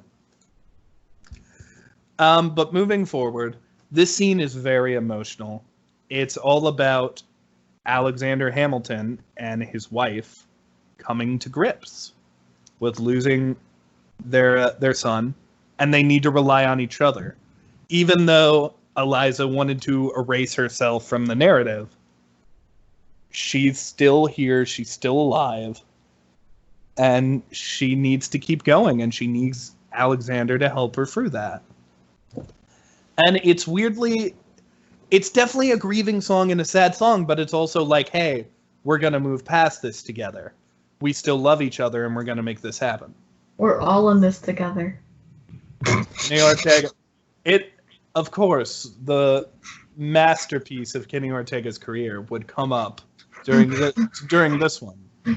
There is no escape from Kenny Ortega. There is no escape from High School Musical. But now we get Callum's weird transition of back to politics. Really? We had an emotional scene. At least build up to it. Maybe like he walks to the politics just contemplating what he did. I think that would have been at least slightly better pacing wise. I mean, I kind of liked it just because this is the one thing where I'm actually excited for the politics. So when it's like back to politics, I'm like, ooh, yay, we get to see what's going on with the election. God, I will never say that sentence again. I don't give a single damn about politics, ever. But here I liked them. This is what the prequels could have been. But... Wait, sorry. What do you mean by prequels? I keep hearing that joke a lot. What do you mean by... There's no prequels to this show. The Star Wars prequels, Calum. It's a Star Wars reference. Oh. Because they're so obsessed with like politics in the prequels. Oh, right. Boring as fuck. Whoever came up with that joke, at least be more elaborate. You might have been talking about the Hobbit prequels. You might have been talking about some other prequels. I came up with that joke, sir. Speak to me. Please be more elaborate. Star Wars prequels. This is what the Star Wars prequels should have been like. Then we get the joke. Star Wars prequels should have been musicals. We should have gotten a whole ballad about sand. Ron would have been rapping away with those sand people. What would Jar Jar Binks be doing? He would have a he would probably have a King, like a Thomas Jefferson style song when he's like, "Oh no, I step in dodo." God. And that's the whole song. Okay. That was worth it. What did Misa miss? Okay, moving forward. Jefferson is a little nervous. Aaron Burr is really getting himself going. Has this whole, oh, I'm the everyman guy. You like me. You can have a beer with me. I'm cool. And Thomas Jefferson is getting freaked out. And then James Madison is like, hey, wouldn't it be nice if, like, Hamilton was on our side? Oh, fuck! Did we skip? Oh, we skipped one of the most important songs in the thing. Oh, was it the one where Hamilton was really gonna drop the F-bomb? I wanna be in the room where it happens, the room where it happens, the room where it happens. So, going back a little. God damn it, I thought I was doing it so well. Going back a little. Well, you did say you're gonna go out of order sometimes. Yeah. So. Sherese justified it. Sherese is right. Hamilton needs to figure out a way to get his legislation on the floor. He needs to get this plan going. And he's not going to get that because he doesn't have the votes. And he doesn't have the approval of Jefferson or Madison. So he meets with them in a room to negotiate this. Burr is very supportive of this because literally he's like, oh, I'm going to talk less, I'm going to smile more, I'm going to make this happen. And this is real. These negotiations did happen. But the thing is, no one else was in the room. So because of that, we don't actually know what was said or how he got this. We just know that he did it. And because of that, the song is so good, where it's like, and no one else is in the room where it happens. No one really knows how the game is played. How the sausage gets made. We just assume that it happens. But no one else was in the room where it happens. It's very catchy. And actually comes back a little later here. This is also where Aaron Burr is like, I want to be in the room where it happens. And I think that's where he like gets his motivation to become president. So, once again, another really good song here where it's like, I can't remember the name of the song. But it's like they're trying to get Hamilton on his side, and then Burr's like going, talk less, smile more, and he's getting everybody into his personality. I think it's the election of whatever. It's just called the election of something. Thank you. So, we get to the point where we're at this meeting, and everyone wants to know, how is Hamilton going to vote? He's still singing his morning song. He's like, it's quiet uptown. And everybody is really curious. He gets in there, and of course, one would assume he's been at Jefferson's throat this entire time. He's going to vote for Burr, right? Well, No, he straight up says, Aaron Burr has no convictions and no desires. My vote's for Jefferson. And that broke my heart. You could just see it in Aaron Burr's face, where it's like, oh, my friend is going to make sure I get this. And just his smile fades. His expression changes to absolute worry. This was in the bag for him. He had it. And one man took it away from him. And that man is Alexander Hamilton. Just one mistake is all that it takes. It also... Remember me for centuries. It also really upsets him because he was like, hey, look, you won fair and square, but I put up a fight, and I'm excited to work for you. And then Thomas Jefferson is just like, dude, you campaigned against me. You're not going to be vice president. I'm changing that. You don't get to be vice president. I'm too cool. So, yeah, Burr is just screwed. And he is angry. This is where we get Your Obedient Servant, a song about Burr letting out all of his frustrations he's ever had for Hamilton. The one line he can find at all of his failures is Hamilton's disrespect, and he is not tolerating that shit anymore. It's the straw that broke the camel's back. Mm-hmm. I really love it. Really got into it when he's like, careful how you proceed, good man. And he just keeps calling him good man. And he's like, you better prepare to bleed, good man. I got into that part. They decide we're going to have a duel. Uh-oh. Because we all know how that ends. We go to the same spot. His son died. This entire song that happens here is beautiful and wonderful. And this scene is amazing. They in a theatrical stand standpoint. paces. I do want to bring up some of the things that Burr says. I'm not going to sing the whole song or talk about the whole song, but I do like that. And I did Google this afterwards, as Aaron Burr himself recommends to see. This is apparently true. He goes, they don't teach you this in your classes, but look it up. Hamilton was wearing his glasses. And he was. At no other part in the play. I guess we do see it sometimes when he's writing. But this is the real showcase. Hamilton was wearing glasses. Why would he wear glasses if he wasn't going to shoot the gun? Because that's just the way he rolls. I mean, it definitely got me for a second where it was like, you know, he is wearing glasses. I understand why Burr is getting nervous. Burr says, and I quote, I will not let this man make an orphan of my daughter. And this is the villain. This is the villain of the story saying, I am not going to let my child grow up without her father. I'm not going to do that. He's got his glasses on. He's got a gun in his hand. He's going to shoot me. I'm going to shoot first. I have to do this. Burr shot first. Then the Burr shot first. Fuck you, Han Solo. He fires the bullet, and But Hamilton. in slow motion. This scene, this part is amazing. Part for me. Hamilton's life flashed before his eyes, and all the side actors get into poses. He's going through all this dilemma and troubles. There's He's very saying, little music. Very little music in this scene. He says, I can see my son on the other side. What will my wife think? What will my name be etched in history? And this bullet is just getting closer and closer, and his life is just flashing before him, and it's amazing choreography. Washington is watching from the other side. He gets into this, and he is like accepting it. He's like, I get to see my son, I get to see my mom, I get to see everybody. And then he just goes, Eliza. And he realizes what he's leaving behind and his legacy. The whole thing is like debating what is a legacy.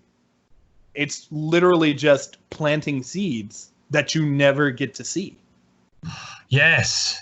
Yes. It's a very deep thing where it's like, oh, I worked so hard for this thing that has to happen without me. That's what watching. And it adds more into Washington's character because Washington was smart enough to realize this while he was still alive. Like, he was like, oh, I know that I'm going to be gone and everything's going to be different when I'm gone. So because of that, we need to start doing this stuff now. Washington understood what Hamilton only learned in his final moments as the bullets approaching him. And so he raises his gun, raises a glass to freedom. Burr yells, wait! But it's too late. The bullet gets him right between his ribs. Burr goes to try to check him out. I think Burr, like, legitimately felt bad, but he gets ushered away. He goes and he has a drink. And he's just sitting there, recapping it. He's like, Angelica and Eliza were both at his side when he died. And my favorite line in the whole play, now I'm the villain of your history. I was too young and blind to see. I should have known. I should have known. The world was wide enough for Hamilton and me. That almost fucking made me cry. Because, yeah, he's the villain now. He has to be because he killed Hamilton. He's the bad guy, even though Hamilton is the one who committed the affair, essentially betrayed his friend, and did all these things. These characters are so human where we don't feel like they're villains. We don't feel like they're bad people because they're just people. And it really gets you. Then we get the final song, which another very strong line. Let me tell you what I wish I'd known when I was young and free, dreamed of glory. You got no control. Who lives, who dies, who tells your story. Once again, all about legacy. And this song is about Eliza and her life. It is also about Hamilton. And literally, I love that, like, she supported the creation of the George Washington Monument.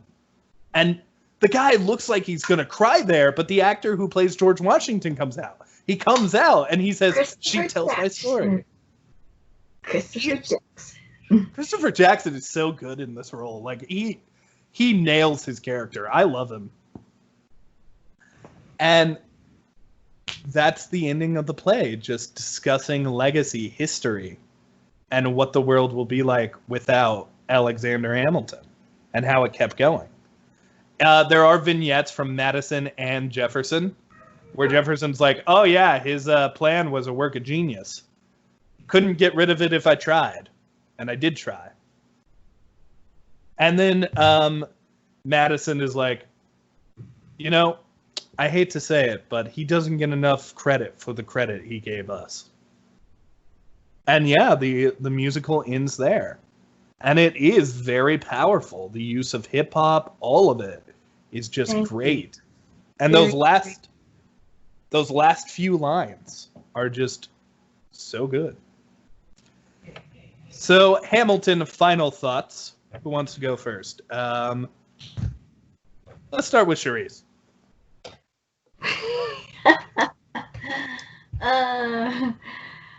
Very, very, very, very deep. I was skeptical at first. So was I.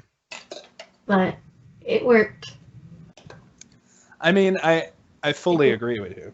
It was beautiful. I'm foaming black flowers at the end, of course. I do think it's rare that we get things this powerful. Like, you never hear people say some of the things that are said in this musical. Like, you would never hear somebody defend Aaron Burr. Like, no, the guy who shot Alexander Hamilton, he was a good dude just trying to do what he thought was right. I think this added, like, I don't know if all of this story is true. In fact, I'd assume there's a good chunk that is not. But in terms of this story just based on its own, it really got me at times. Like, I got into the comedy songs. I got into the emotional songs. I let myself fall so hard in love with this musical, and I really love it. I do think it is very, very good. Yep. Calum, your final thoughts. My. I mean, where do I even begin? I mean, as I said before, I mean, I think I speak for a lot of people when I say I was skeptical at first, but this surprised me. This really, really surprised me. It was quite profound. And, you know, it's funny you mentioned the villain's motive. It's reminding me of the Hayao Miyazaki film, The Wind Rises, the film about the man who built the planes that invaded Pearl Harbor. The film centers around the fact that the man who made the planes didn't make them for war, but just for the artistry of making planes. So it's interesting you brought that up. My first initial thoughts were that. So yeah, people are indeed people, and everyone's looking for something good in this life. Yes, and that's wonderfully established here. And I didn't quite know what to make of what it was about until we got into this discussion, actually. And you were mentioning legacy, and I think, yes, that perfectly sums up the thematic relevance of this play. Legacy. You need your own story. Yes, you make your own story and you treat others the way you want to be treated. And also, children, adults everywhere, gotta learn these wonderfully profound messages. Don't shoot each other with guns. Don't have affairs, and don't get into the crown jewels and sing DAYADA. I wish you would have said that earlier. I literally did all of those things just now. If I learned something, history is very important because sometimes you can't change the past, but you can affect the future. And the future is now. And true. We have to stick together. We have to learn our lessons from the past and just keep moving forward like what Walt Disney said, keep moving forward. Keep moving forward. True words were never spoken there, Sherese. I agree with this musical. It really gets you with like how mortal like the world and you yourself are. It is just so interesting to see like this story about these people who are long gone, just sort of discover the nation of which I am currently living.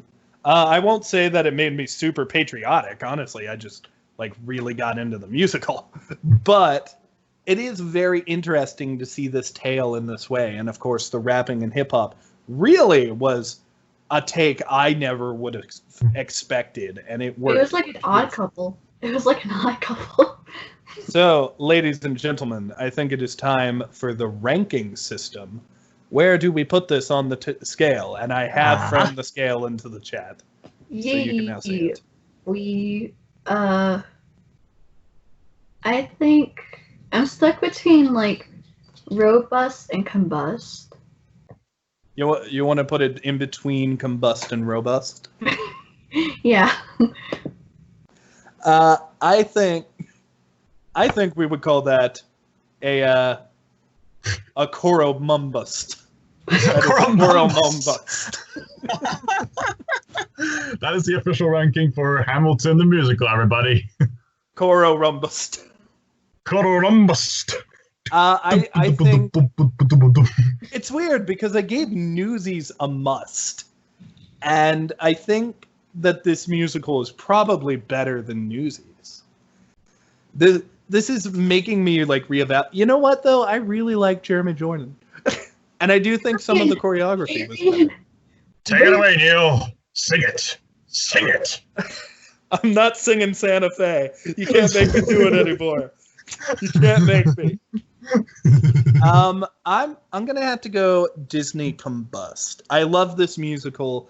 It raised so many questions, and it really hit me. I think my only like real grievance is it really raises a lot of those questions and hits you towards the end. Like besides George Washington and like a song before the intermission song and the intermission song itself, it really does drag a little bit at the beginning, I think. But the whole show is 2 hours. The whole show is 2 hours long, right? It's 3 hours, yeah. It is about 3 hours. That's like a Lord of the Rings movie. Or Avengers Endgame. Oh yeah. I've watched Avengers Endgame so many times, though. I can deal. So, I think Combust is right where it needs to be. I do think I had more fun with Newsies, and maybe that colored my opinion. But yeah, I think this is absolutely great, and it is a must-watch, if nothing else. What do you think, Calum? What would you give it? What did I rate Newsies last time? We both gave it a must. I don't know. Oh yeah, a must. Yes, that's right. That's right. That's This is a really good musical. It really is. Huh. Yeah, but it doesn't have Jeremy Jordan, and I think that's its biggest fault. Arian. I mean, it's really creative and it really surprised me. I'd probably give it a combust rating. I'd probably rate Newsies and Hamilton somewhere between combust and must, if you ask me. So another cororumbust. All right, so we got one combust and two cororumbusts. Cororumbus. That sounds like we're preparing for a rumba or something. Let's get ready to rumble. Let's get ready to rumbust. All right, so we have moved. Guys, where do we go from here? Well, we go directly to the next category, which is the theme park. They aren't going to put anything from this in the theme parks, but No. but here's my pitch. Let's say you're in Florida. You're going to the Hall of Presidents, and you're listening to all of the presidential speeches. But instead of speeching, all of the presidents rap. And the animatronics dance. It could be like, My name is Ben Franklin. I put a key on a kite. Then I got it where it could do a lightning strike. Discovered electricity. That's all right. Kneale can't rap. Something that rhymes with tight. My name is Obama. I'm associated with Obama. My name is Trump. I'm gonna get stumped. And he takes a big dump. And he's a grump. Building a wall for the end. We're gonna make America great again. No. No, they are not. Although, to be fair, I would much rather see that ugly-ass animatronic of Donald Trump rap than I would him say a speech. So, that's it, everybody. If you think about it, Trump is like King George. Do you think? You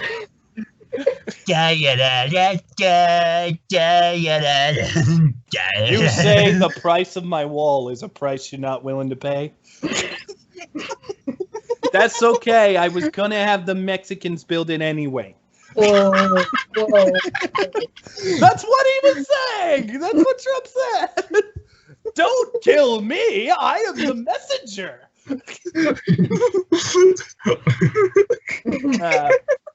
Yeah, this ain't gonna be in the theme parks, but just once I'd like to hear them rap.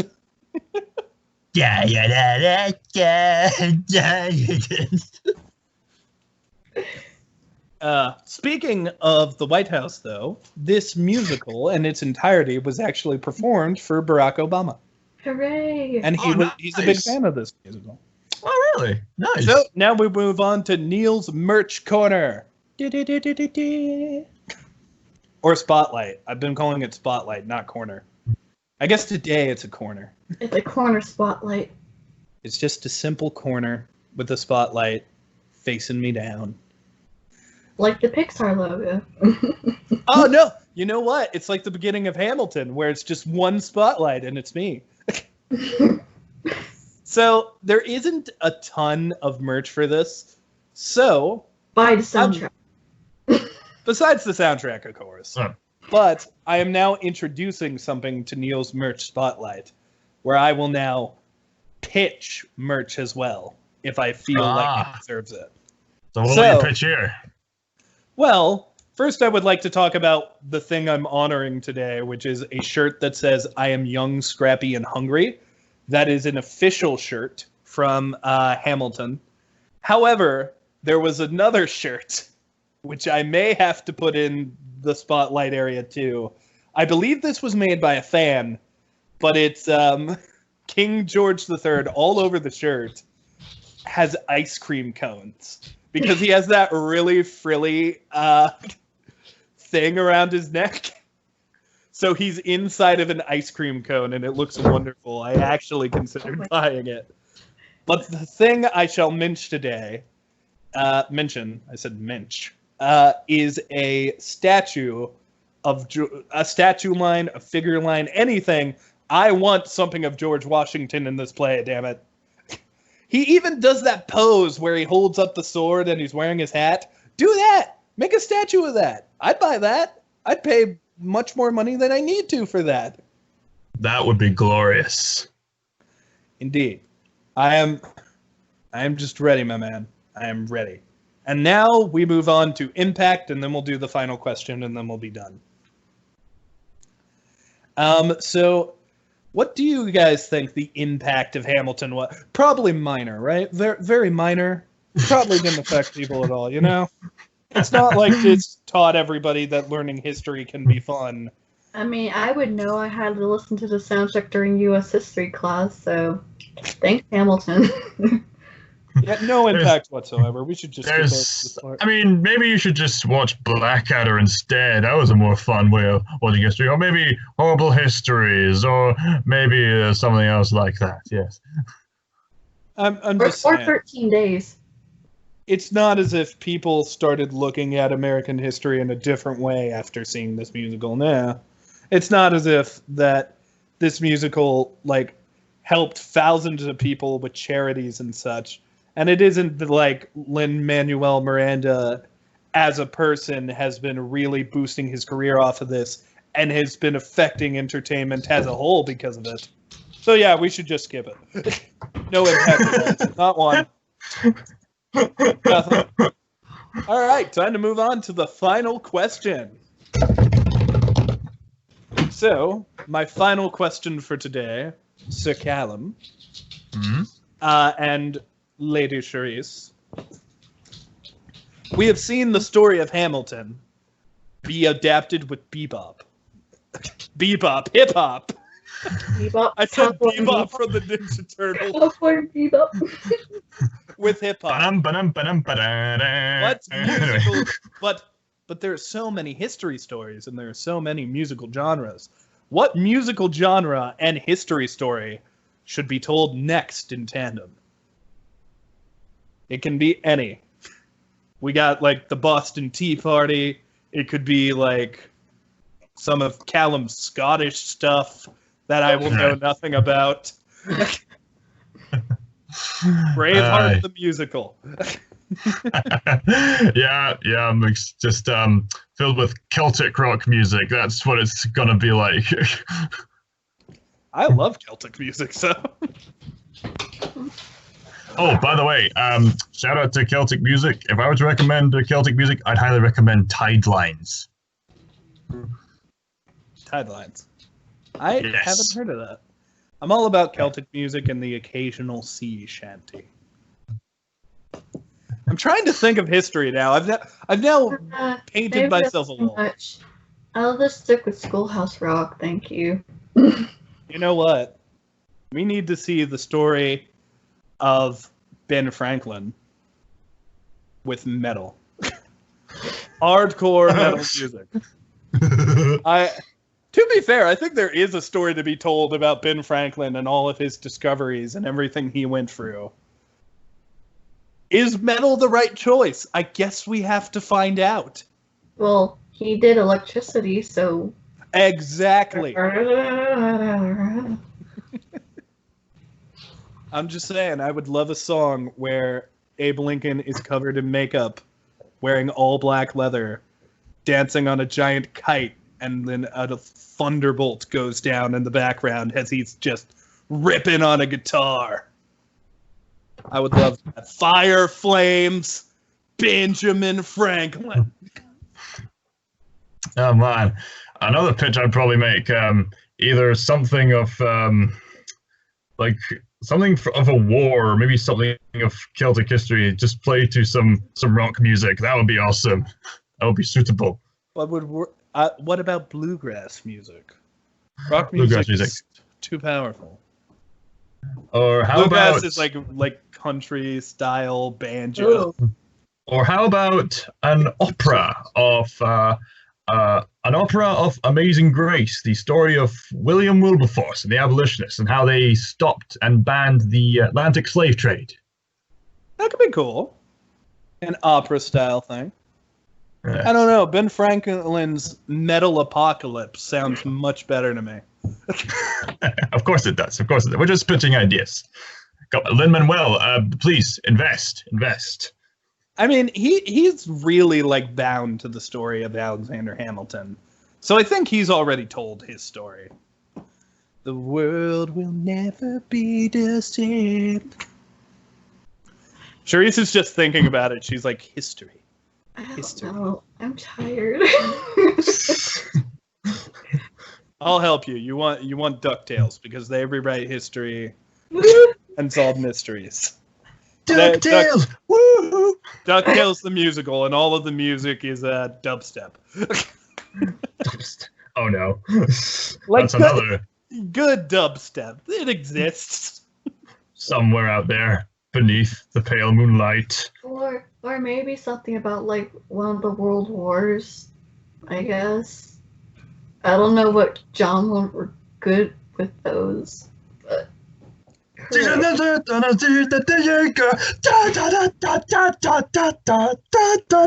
it's far away, or maybe it's real nearby. DuckTales and Ben Franklin metal lightning in the sky. And they're gonna defy gravity. That's Sherese's answer. Just bring back Wicked. Isaac Newton shall be upset.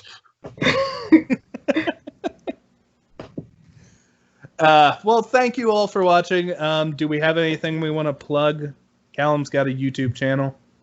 Hey, I'll be going on holiday, but I'll be uploading some Overwatch hide and seek videos. It'll be fun.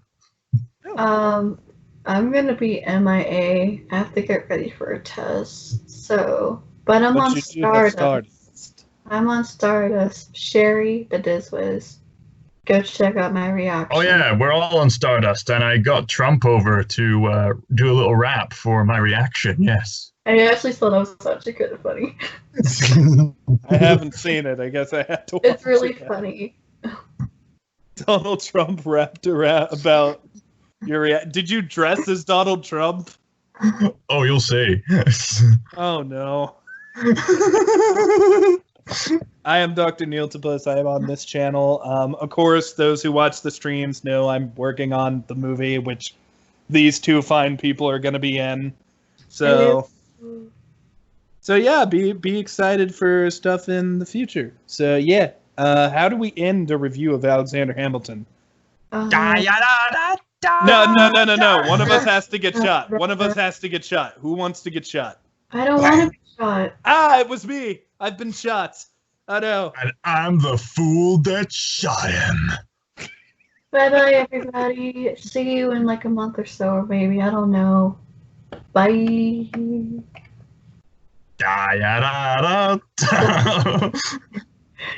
As of premiering this is a new show.